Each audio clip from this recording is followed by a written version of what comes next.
주거 기본권을 보장하기 위해 실거주 1주택 외 다주택은 매매, 취득, 보유에 대한 규제를 더욱 강화하고 초과 이익은 환수하는 제도를 만들겠습니다.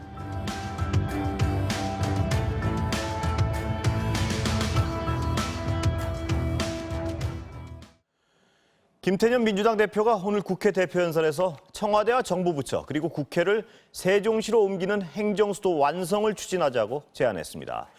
재판의 족쇄에서 벗어난 이재명 경기지사의 지지율이 이낙연 의원과 오차 범위 안으로 좁혀졌습니다. 정추회전 황혜진 선임기자 모셨습니다. 김태년 민주당 원내대표가 오늘 국회 교섭단체 대표연설에서 청와대와 정부 부처 그리고 국회가 모두 세종시로 옮겨가는 행정수도 이전을 완성해야 한다고 주장했습니다. 먼저 김태년 대표의 연설 들어보겠습니다. 이를 위해 저는 행정수도를 제대로 완성할 것을 제안합니다. 길거리국장, 카톡과장을 줄이려면 국회가 통째로 세종시로 이전해야 합니다. 아울러 더 적극적인 논의를 통해 청와대와 정부 부처도 모두 이전해야 합니다. 그렇게 했을 때 서울 수도권 과밀과 부동산 문제를 완화할 수 있습니다. 자, 황 기자. 네. 집값 문제가 워낙 여론이 빗발치니까요. 이게 특단의 대책이 필요하다. 이런 판단이겠죠? 이 근원은 오늘? 그렇습니다. 이게 2004년에 노무현 대통령 정권 시절에 참여정부 시절에 행정수도를 새로 건설해서 세종시 원래 수도를 만들려고 그랬죠. 예. 새로운 행정수도. 그러다 그게 위헌 판결을 받았죠. 위헌 결정을 받아서 그게 지금 행정중심 복합도시 이런 식으로 예. 축소가 돼가지고 일부 정부 부처가 옮겨가 있는데 그동안 부동산 특히 서울을 중심으로 수도권의 부동산이 계속 오르면서 이게 근본적으로 수도권의 기업, 좋은 대학, 사람 전부 다 몰려있죠. 교통까지 다 몰려있으니까 또 수도권 인구가 전체 인구의 절반을 넘었다는 그런 지금 소식까지 나와 있는 상황에서 여권 그리고 또 뭐 시민단체 전문가 특히 지방 쪽에서 그런 얘기들 많이 했어요. 그동안 결국은 특단의 대책, 혁명적인 조치가 필요한 게 아니냐. 네. 예전에 노무현 정권 때 추진했다 좌절된 행정수도 이전을 다시 추진해서 청와대, 국회 전부 내려가서 수도를 새로 만들어서 지방분권을 획기적으로 하지 않는 한 이 수도권 집중을 해결할 수 없다. 이게 해결이 안 되면 끊임없이 서울과 수도권의 집값은 오르게 돼 있다. 네. 뭐 이런 근본적인 그 인식이 있었죠. 여러 사람들이 그런 얘기를 많이 했는데 김태년 원내대표의 저 오늘 발언이 오늘 그 연설 내용이 뭐 청와대나 정부 어느 정도 교감이 있었는지 모르겠으나 상당히 굉장히 큰 지금 화두를 던진 거고요. 근본적인 해결을 좀 해보겠다 그런 것 같아요. 자, 그러면요. 이게 말씀하셨지만 행정수도 이전은 이 정부 여당의 뿌리와도 맞닿아 있고 원래. 네. 그리고 김태년 원내대표 같은 경우에 지금 거대 여당의 원내대표고요. 이 어떤 가능성에 대해서 굉장히 어떤 좀 구체적이고 이렇게 봐야 되는 거 아닌가요? 그 이전에 지금 그 세종시를 비롯해서 그 충청권 의원들이요. 예. 먼저 요구한 게 뭐냐면 국회를 완전히 세종시로 옮기는 것은 지금 위헌이 왜 됐냐면 주요한 헌법기관 예. 특히 청와대와 국회가 옮겨가는 것은 그 당시 그 위헌 결정을 보면은 수도 이전인데 그것은 사실상 헌법의 수도가 어디라고 이렇게 결정은 안 돼 있어도 헌법에 준하는 관습헌법, 불문헌법으로 서울이 수도이고 대단히 논란이 많은 그렇죠. 판결이었죠. 예. 그때 뭐 관습헌법이라는 얘기도 나오고 그래서 대단히 논란이 많은.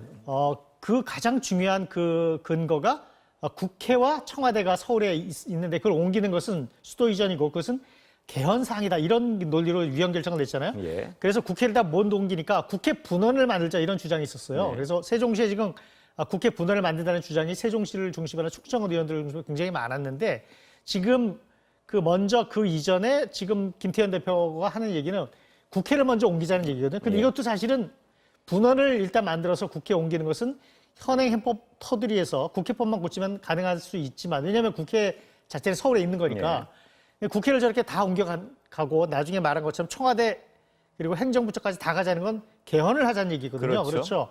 개헌을 하자는 얘기고 그래서 저 얘기는 개헌론 사실은 개헌론을 던진 거고요. 개헌론하고 맞닿아 있다고. 개헌론하고 맞닿아 있고요. 수밖에 없다는 말씀이죠. 예. 대선의 큰 공약이죠. 예. 대통령 선거의 공약. 앞으로 대통령 선거에 굉장히 큰 이슈가 될 거고요. 그래서 부동산 값을 잡자는 차원을 넘어서서는 굉장히 근본적인 지금 아젠다를 던진 건데 상당히 앞으로 저게 개헌론, 그다음에 대선과 맞물려서 앞으로 굉장히 대선 국면까지 큰 이슈가 될 겁니다. 더군다나 부동산 이슈와 맞물려서요. 그렇죠. 예. 옮기면 떨어지긴 할 거라는 게 전문가들이 많은 의견이죠. 이거는 워낙 획기적인 대책이라서. 어쨌든 기본적으로 서울에 너무 몰리고 수도권에 그렇죠. 몰리니까 집도 부족하고 그래서 집값이 또 오르고 계속 오르니까 지방의 부자들까지 다 서울에 집을 사러 오고 이런 악순환이 벌어지는 건 아니라서 그래서 고리를 끊기 위해서는 획기적인 조치가 예. 필요하다. 그런 차원에서 결국은 행정수도를 세종으로 옮겨서 지방분권을 획기적으로 하지 않는 한 이게 불가능하다. 예.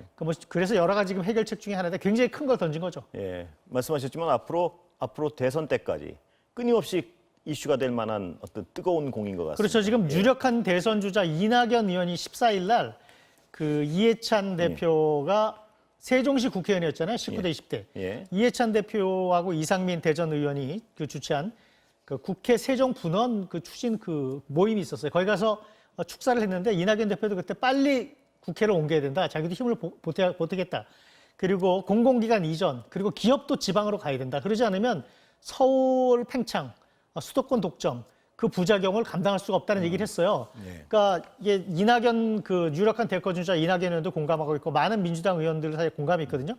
그래서 아마 이게 큰 이슈가 될 텐데 이제 문제는 이런 게 있죠. 그 당시 2004년 노무현 정권 당시도 무슨 일이 있었냐면 수도권에 많은 국민들하고 의원들이 사실 반대를 많이 했어요. 예. 수도권에 있는 이런 큰 기관들이 내려가면 수도가 형해화되는 것 아니고 서울은 껍데기만 남는 거 아니냐. 공동화된다. 공동화된다. 그래서 수도권의 반대가 만만치 않았죠. 반면에 충청권에서는 선거 공약으로 내세워서 노무현 대통령이 본인도 인정했지만 굉장히 좀 재미를 봤다 내가. 네. 표를 표를 굉장히 많이 얻었어요. 그래서 이게 굉장히 그 큰 양날의 검 같은 이슈이기 때문에 민주당으로서도 앞으로 이게 굉장히 시끄러울 것이고요.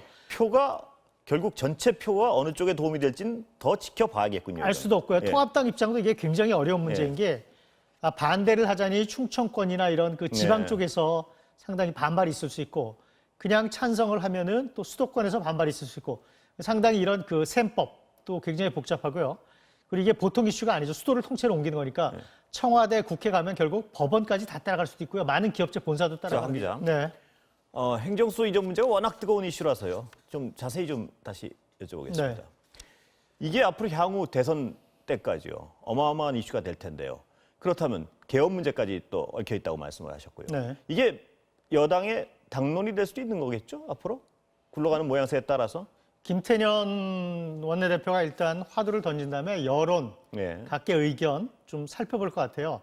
그래서 이게 지금 그 긍정적으로 국민 여론이 변하는지 특히 이제 요즘 다음 대선은 어쩌면은 영원한 갈등보다 네. 지방과 수도권 서울의 갈등, 또 계층 갈등, 세대 갈등이 더 큰 이슈가 될 수도 있거든요. 점점 우리 선거 그 투표 성각이나 여론조사를 쭉 연구한 학자들의 그 논문들이나 이런 그 살펴보면 지역 갈등은 점점 흐려지지만 서울 지방의 갈등, 특히 계층 갈등, 격차 문제, 특히 세대 갈등 이런 게 커진다 이런 주장도 있잖아요. 그래서 2004년에 그 노무현 정권에서 행정수도를 이전했을 때하고는 여론 지형이 상당히 달라질 수도 있다 이렇게 볼 수 있죠. 그게 어떻게 달라져 있는지는 지금 짐작할 수 그렇죠. 없는 거겠죠. 일단 그래서 예. 표로 아마도 김태년 원내대표가 이걸 한번 던져놓고 여론과 야당의 예. 반응을 보고 국민 여론을 한번 살펴본 다음에 어떻게 밀고 갈 것인지 하는 문제를 제기할 것 같은데 이게 어떻게 되든 간에요. 다음 대선 굉장히 중요한 이슈가 될 건 분명하죠. 지금 그리고 부동산이 이렇게 폭등하기 때문에 네. 뭐 많은 국민들이 고통을 받고 있지만 부동산 문제에 대해서는 사실 전 국민이 전문가 비슷하잖아요. 예, 그렇죠. 자기의 그 살 집의 문제고 내 생활의 문제고 인생의 가장 큰 문제 중에 하나니까 그래서 의견이 분분하기 때문에 이 문제는 굉장히 큰 불씨가 돼서 모든 국민들 사이에 토론이 될 거기 때문에 앞으로 굉장히 큰 이슈가 될 건 분명할 겁니다. 집이 있는 사람이고 없는 사람이고 이 이슈에 대해서는 뜨거운 관심을 가질 수밖에 그렇죠. 없고요. 또 서울, 생활터전이 수도권, 예, 네, 그렇습니다. 그다음에 지방에 사는 분들, 서울에 있는 분들, 수도권의 분들 다 이해관계가 엇갈리기 때문에 또 기업에도 굉장히 큰 영향을 주거든요. 네. 그래서 기업 활동에도 굉장히 큰 이슈죠. 예, 이게 앞으로 어느 쪽, 여쪽일지 야쪽일지 어느 쪽에 도움이 될지는 아직도 분명히 안개 상태인 건 분명해 보이고요. 네, 그렇지만 표로서는, 예. 민주당의 불리한 이슈는 아닐 거라는 아마 예. 생각을 했을 겁니다. 그리고 주택 문제, 부동산 문제가 지금 가장 큰 정권의 위협이고 차기 정권 민주당으로서는 재창출의 가장 큰 걸림돌이고 좀 위험 요소거든요. 그러니까 이 문제를 지금 부동산 대책을 계속 내봤지만 잡히질 않으니까 근본적으로 핵폭탄급의 메가톤 이슈를 던지지 않는 한 안 되겠다는 판단을 정권 내부에서 한 게 아닌가 이런 생각도 들어요. 그만큼 민심의 어떤 그 변화가 두려웠다는 얘기겠죠. 그렇죠. 지금 예. 부동산 때문에 사실 정권의 구심력도 떨어지고 대통령 지지율, 여당 지지율이 지금 굉장히 총선 이후에 쭉 하향세고 그렇습니다. 예. 그 가장 큰 원인이 아무래도 부동산이라고 봐야 부동산이겠죠? 되겠죠. 예. 예. 자, 그런데 반면 이렇게 큰 뜨거운 이슈는 던졌는데요. 그린벨트 해제 문제에 대해서는 여당에서 뭐 왈가왈부가 많았습니다. 네, 그래서 일단 새로운 소식이 조금 예. 전에 문재인 대통령하고 정세균 국무총리가 만나서 그린벨트를 해제하지 않고 보존하겠다는 데 보존. 합의했다는 기사가 예. 조금 전에 들어왔어요. 그래서 문 대통령이 그린벨트는 보존하겠다는 것으로 지금 입장을 정리했는데 오늘 예. 총리실 쪽에서 이런 얘기를 밝혔어요. 그래서 오늘 문재인 대통령하고 정세균 총리 주례 회동이 있었는데 주택 공급 물량 확대 방안 협의를 했는데 그린벨트는 보존하고 그동안 주택 용지를 다양하게 찾자 그리고 국공립 시설 예.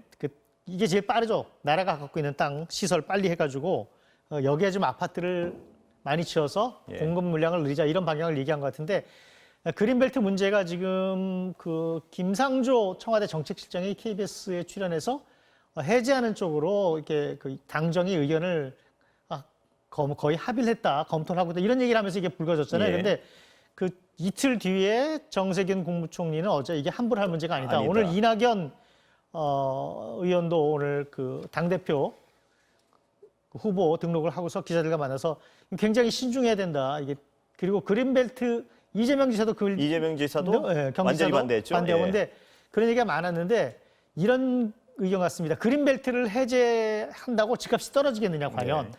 이게 지금 이명박 정부 때 이런 일이 있었죠. 지금 세곡동 내곡동에 그 이른바 보금자리 주택을 져서 이른바 반값 주택 강남권의 외곽 지역에 집을 싸게 공급해서 상당히 집값이 좀 내려갔죠. 근데 예. 그때는 또 저런 것도 있었습니다. 그것뿐 아니라 리만 사태 이후에 금융위기 때문에 주택 가격이 떨어진 것도 있고 여러 가지 원인이 있는데 결국 그 이후에 다시 다 올라갔어요. 그리고 결국은 그게 지금도 이제 부작용이 그린벨트 해제할 것 같으니까 특히 가장 중요한 게 강남권인데 세곡동, 내곡동 이쪽에 그린벨트 쪽 지금 매물이 사라지고 땅값이 오르고 집값이 다시 오른다 이런 얘기가 나오니까 개발이란 게 양면성이 있거든요. 공급은 늘어나지만 공급 호재가 생기면 다시 집값이 오르고 투자 가치가 있으니까 예. 그 그린벨트가 이게 해제를 해서 공급이 더 늘기보다 지금 전문가들 얘기가 한 2만 호 정도를 서울에 그린벨트 해제해서 공급할 수 있는데 그 공급을 늘리는 효과보다 오히려 부작용이 더 클 것이다. 그거와 관련해서 게 이재명 많죠. 지사가 오늘 한 얘기가 그거죠. 네네. 로또의 광풍이 불 것이다. 그렇죠. 예, 청양 로또의 광풍이 불 다시 것이다. 거기에 예. 그린벨트, 특히 강남권 그린벨트를 해제해서 집을 지면 전국의 모든 무주택자 돈 있는 사람들이 다 거기 청약하러 몰려서 네. 청약통장 가지고 결국 당첨된 사람은 로또 되고 집값 2배 돼가지고 결국 로또 아파트 될 거다.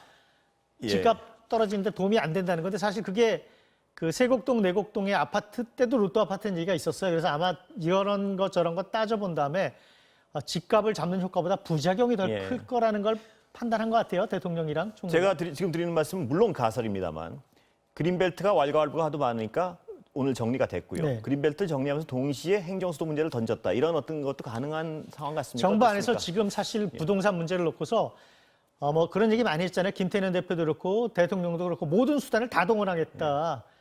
수단을 가리지 않겠다는 네. 거니까 온갖 수단을 지금 다 동원하는 건데 거시적으로 큰 흐름에서는 행정수도 같은 지방 분권화, 행정수도 이전 같은 큰 틀의 그 이슈를 가지고 해결을 하겠고 작은 틀에서는 공급을 늘리고 그렇죠.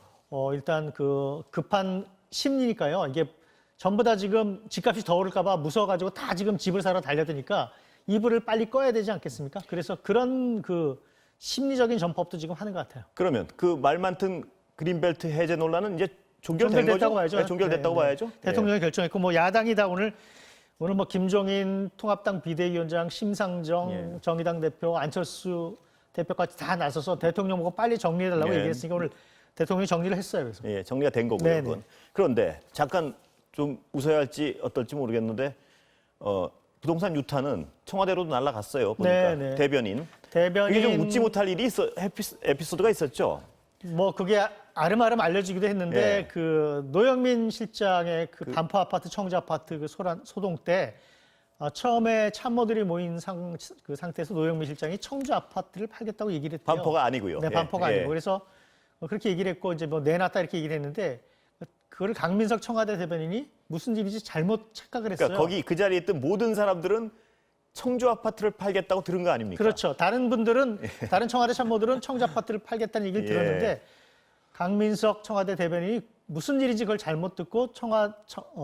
청와대 기자들한테 반포를 팔겠다고 했다. 반포 아파트 예. 팔기로 했다가 잘못 제가 착각했다. 40분 뒤에 청주였다. 그 기사가 뒤집어지면서 소동이 난 거죠. 그렇죠. 청주 아파트는 팔고 반포 아파트는 아까워서 못 파는 거냐? 마음을 청와대 바꿨다는 참모들도 식으로 나왔었죠. 강남 아파트 예. 똘똘한 채 연연하는 거냐? 예. 이런 소동이 나가지고 안 그래도 성질이 엄청난 국민 여론에 기름을 갖다 부었죠. 그래서 결국은 노영민 실장은 아파트 두 채 다 팔게 됐는데 이 문제 때문에 강민석 대변인이 굉장히 지금 뭐 괴로워하다가 그만두겠다는 얘기를 예. 한 번 했는데 노영민 실장이 일을 하다 보면 실수를 할 수 있는데 너무 연연하지 말고 계속 일을 하자 그래서 반려를 했다 그러죠.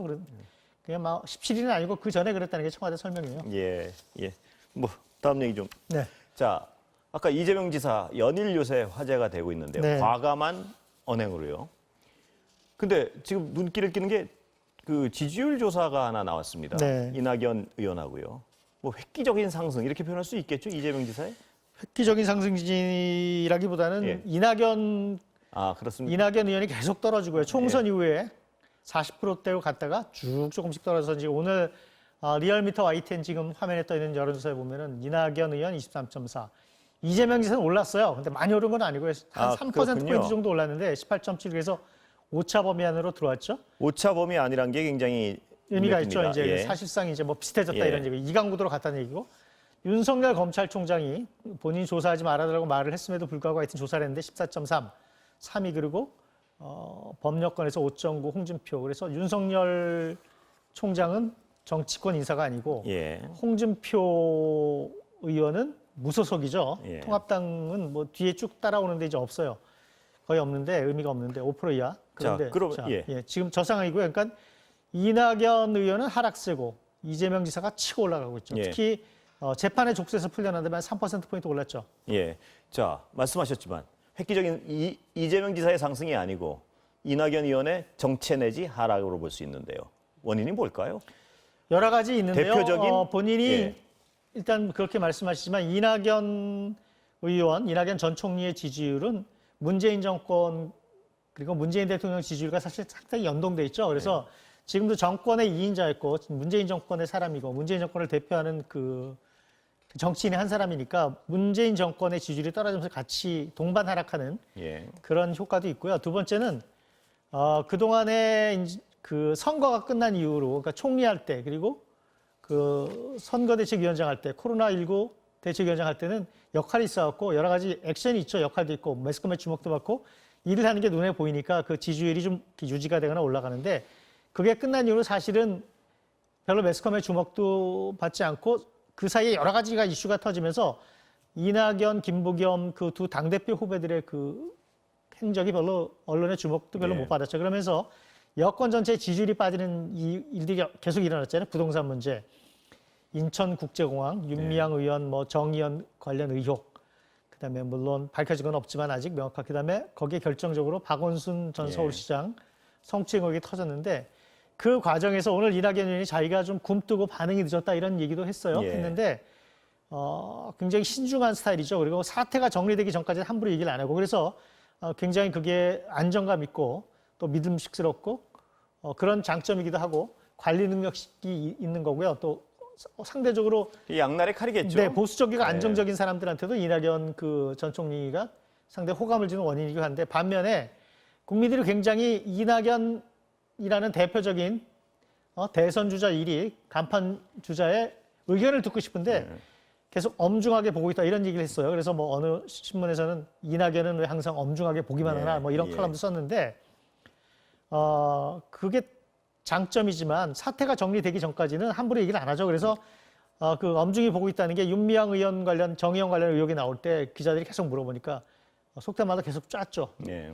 얘기를 좀 해달라고 쪼니까 엄중히 보고 있다 이렇게 얘기했잖아요. 그래서 이제 그 비판할 말을 왜 엄중히만 보냐. 이낙연의 의견은 도대체 무엇이냐 그렇죠. 굵직한 그래서 사안에 대해서 한 이런 박자씩 얘기죠? 늦게 얘기를 예. 했죠. 늦게 얘기를 하고 박원순 전 서울시장 고인 그 성추행 의혹 나왔을 때도 그 사과 당론이 결정되기 전까지 거의 말을 안 했죠. 당론이 이해찬 대표가 사과를 하고 나서 곧바로 이어서 사과를 하면서 피해 고소인이라는 단어를 썼어요. 피해자라는 단어를 안 쓰고. 예. 그래서 그 단어가 좀 이상하지 않느냐 그러니까 그 단어가 뭐 현실적으로 가장 적합한 말 아니냐라는 식으로 반론을 폈는데 그러면서 굉장히 좀 감각이 떨어지고 너무 아재 네. 생각도 이 젊은 사람, 특히 여성층의 그런 그 뭐랄까 감수성이나 그 박원순 전 서울시장 관련 성추행 관련 의혹에 갖고 있는 젊은 세대 여성 30대들의 감수성, 공감 능력이 떨어진 것 아니냐 이런 여러 가지 실수가 벌어지면서 지지율이 내려갔죠. 일부에서는 이낙연 의원의 어떤 그 양날의 칼,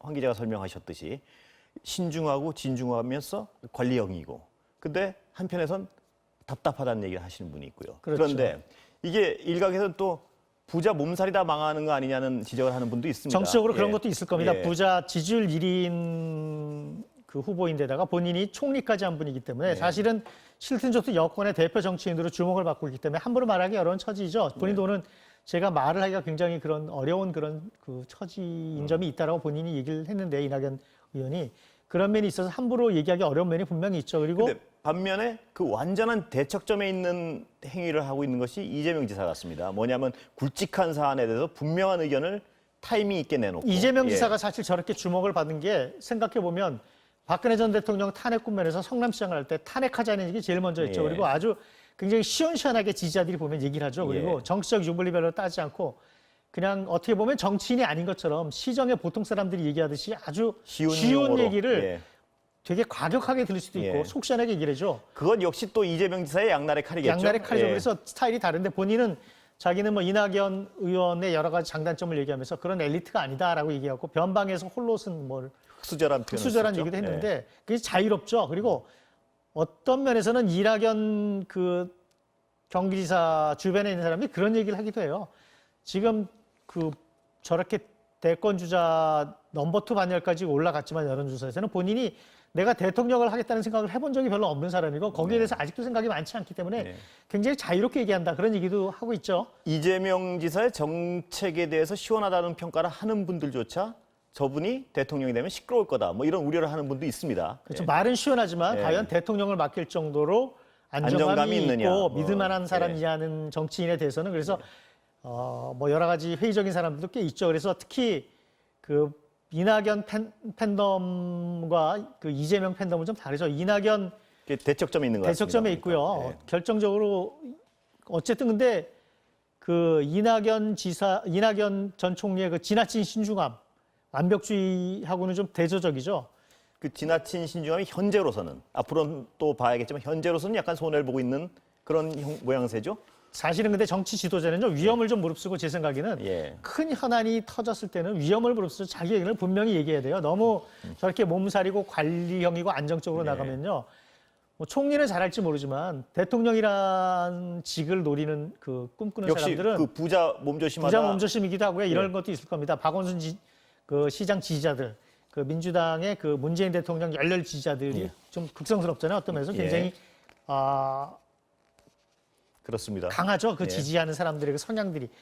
그 반발 같은 것도 좀 의식을 할 수밖에 없어요. 지금 민주당 안에 가장 큰 세력 중에 하나니까. 그런 몸조심인데 사실은 대통령을 꿈꾸는 정치인 정도면 위험 부담을 리스크를 각오하고 굉장히 말을 해야 될 때는 타이밍을 놓치지 않고 말을 해야죠. 그렇죠. 본인도 오늘 앞으로는 좀 자유롭게 과감하게 얘기했다는 식으로 얘기를 했어요. 아까 그 얘기 자체가 어떤 너무 신중한 거 아니냐는 비판에 대한 어떤 반응이라고도 볼 수 있겠죠. 어느 정도? 지금 여론조사 결과나. 그렇습니다. 예. 그 정치인 중에 사실 굉장히 말이 신중한 분이 문재인 대통령, 이낙연 예. 전 총리 의원 이런 계열이고요. 말을 과감하게 하는 분들이 노무현 김영삼 전 전 대통령. 대통령, 노무현 전 대통령 뭐 이런 분들이죠. 거기에 예. 이제 그 여러 가지 스타일이 있는데 지도자의 말이라는 것은 국민들이 듣고 싶어 할 때 적절한 시기에 듣고 싶은 말을 잘 하는 것도 한 미덕인 것 같습니다. 그건 미덕이지만 또 지도자가 잘못된 말을 자주 했을 때 거기에 나온 어떤 신용이 떨어지죠. 신용이 그 떨어지고. 패도 뭐 간단치는 않고요. 조금 그러니까 양날의 전에는, 칼이 다 그렇죠. 있는 것 쉽지 같습니다. 않은데 아무나 잘할 수 있으면 뭐 대통령감이라는 얘기하겠습니까? 예. 자, 거기다 짚지 않을 수 없는 문제가 윤석열 총장을 자꾸 대선 조사에 집어넣는데요. 네. 이거가 바람직한지 어떤지를 떠나서 야당에는 도움이 될까요? 어떻습니까? 야당에 도움 안 됩니다. 왜냐하면 예. 윤석열 총장이 대선 주자가 될지 안 될지도 모르지만 저는 개인적으로 대단히 희박하고 윤석열 우리가 뭐 황교안 그 전 대표가 검사 출신이고 법무장관의 총리까지 했죠. 상당히 예. 행정 경험까지 한 분인데 예. 정치라는 실전에 정글에 나왔을 때 어떤 행동을 했고 어떤 평을 받았는가 뭐 아직 다 끝난 건 아니지만 그런 걸 좀 봤는데 윤석열 총장 같은 경우는 검사죠, 검사. 아주 예. 그것도 독특하고 강한 검사인데 정치인으로서는 아무것도 아직 입증된 게 없고요. 입증된 게 예. 없고 실제로 정치하러 정치 현장에 나왔을 때 견딜 수 있을까 하는 그런 저런 캐릭터의 검사만 평생 한 사람이 정치를 할 수 있을까? 예. 초선의원의 그런 정치 경험도 없는 분이거든요. 그래서 그런 회의가 개인적으로 있는데 그거는 둘째치고 저 굉장히 야당이 안 좋아요. 예.